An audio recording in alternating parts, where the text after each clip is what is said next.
बच्चों, आज मैं आपको एक नई कविता पढ़ाने जा रहा हूँ। कविता का शीर्षक है कैकेयी का अनुताप। यह कविता मैथिली शरण गुप्त द्वारा लिखी गई है। यह मैथिली शरण गुप्त का द्वारा रचित साकेत महाकाव्य से ली गई है। इसमें कैकेयी के चरित्र का अच्छा वर्णन किया गया है। आप देखिए, कविता को पढ़ते हैं। अब तो मैंने इस कविता की 2 वीडियो व्याख्या के रूप में भेज दी हैं, उनको सुनेंगे। और मैं यहाँ पर इस कविता के पार्ट करके मैंने दिया है। तो आज मैं पहला पार्ट इसका मैं एक्सप्लेन कर रहा हूँ। इसी पर आधारित 2 पद्यांश दूंगा। तदनंतर बैठी सभा उटज के आगे, नीले बितान के तले दीप बहु जागे।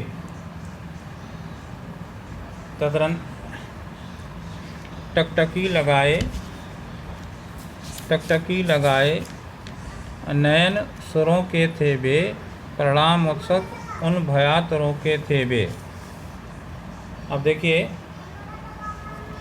इसमें भरत सहित अयोध्या वासियों के पंचवटी पहुंचने के बाद रात में श्री राम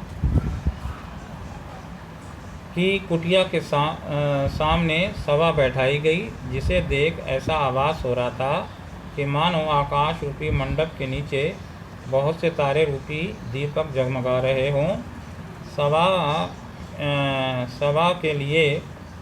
सभा में लिए जाने वाले महत्वपूर्ण निर्णय का परिणाम जानने के लिए उत्सुक देवता गण भी वहां एकजुट नजरें गड़ाए हुए थे।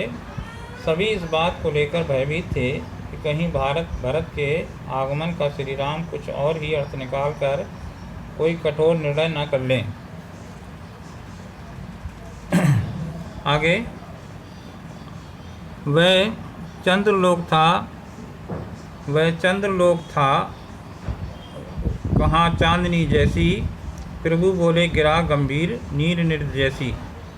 कह रहे हैं वहाँ एक प्राकृतिक सौंदर्य अनोखा था। सॉरी, थोड़ा सा छूट गया। उत्फुल्ल करौंदी कुंज बाय रह कर करती थी सबको पुलक पूर्ण मह कर। वह चंद्रलोक था वहाँ चांदनी जैसी, प्रभु बोले गिरा गंभीर नीर नृत्य जैसी। अब यहाँ पर देखिए, वहाँ का प्राकृतिक सौंदर्य अनोखा था। खिले हुए करौंदे पुष्पों से भरे हुए थे। बगीचों से रह कर आने वाली मंद शीतल वायु, सुगंधित वायु वहाँ उपस्थित लोगों को पुलकित कर रही थी।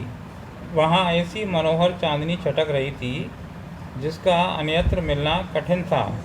वह सभा चंद्रलोक सी प्रतीत हो रही थी।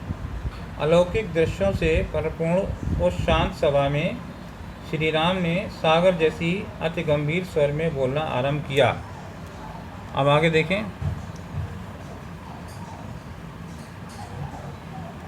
हे भरतभद्र, अब कहो अवसीत अपना, सब सजग हो गए भंग हुआ जो सपना।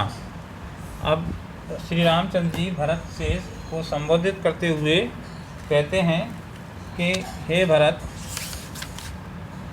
अब तुम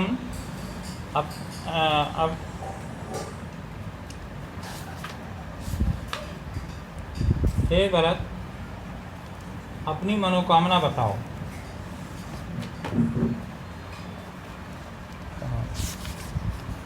हे भरत, तुम अपनी मनोकामना बताओ। राम के इस प्रश्न को सुनकर वहाँ उपस्थित सारा समुदाय सजग हो गया, जैसे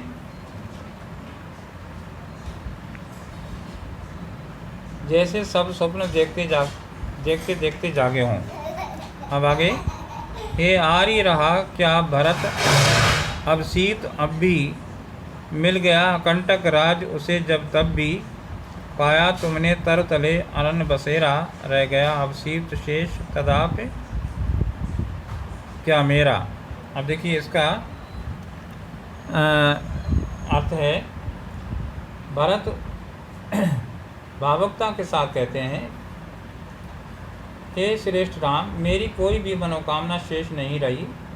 मुझे तो बाधा रहित राज्य प्राप्त हो गया है। हे भाई, मुझे राज मिल गया और आपको वृक्ष के नीचे कुटिया बनाकर अन्न बसेरा मिल गया। अब आप ही बताइए कि मेरी कौन सी मनोकामना शेष रह गई। अब आगे देखिए। तनु तड़प तड़प कर तप्त तहत ने त्यागा, क्या रहा अवशीप्त और तथापि अभागा। हाँ, इसी अयश के हेतु जनन था मेरा, निज जननी ही के हाय हनन था मेरा। अब देखिए कह रहे हैं, भरत कह रहे हैं, पिता ने तड़प तड़प कर अपना शरीर त्याग दिया, क्या फिर भी कोई दुर्भागी मनोकामना शेष रह गई है। मुझे दुख है कि मेरा जन्म इस अपयश को प्राप्त करने के लिए ही हुआ था और मेरी मानसिक और चारित्रिक हत्या स्वयं मेरी माता ने कर दी है। हे भाई, जिस व्यक्ति का घर और संसार सभी कुछ नष्ट हो गया हो, अब उसकी कौन सी इच्छा शेष रह सकती है। संसार नष्ट है, भ्रष्ट हुआ था घर जिसका, मुझसे मैंने ही आज स्वयं मुँह फेरा। मैंने कह रहे हैं, मैंने खुद, हे भाई, मुझे अपने जीवन से अत्यधिक गिलानी हो रही है, मुझे अपने से नफरत हो रही है। अब तो मुझे अपने आप से ही विरक्ति हो गई है। जिसे स्वयं से विरक्ति हो जाए उसकी इच्छा और क्या हो सकती है। हे आर्य, बता दो, तुम ही अब सप्त मेरा। प्रभु ने भाई को पकड़ हृदय पर खींचा, रोदन जल से सब विनोद उन्हें फिर सींचा। उसके आशय को वो था मिलेगी किसको, जनकर जननी ही जान न पाई जिसको।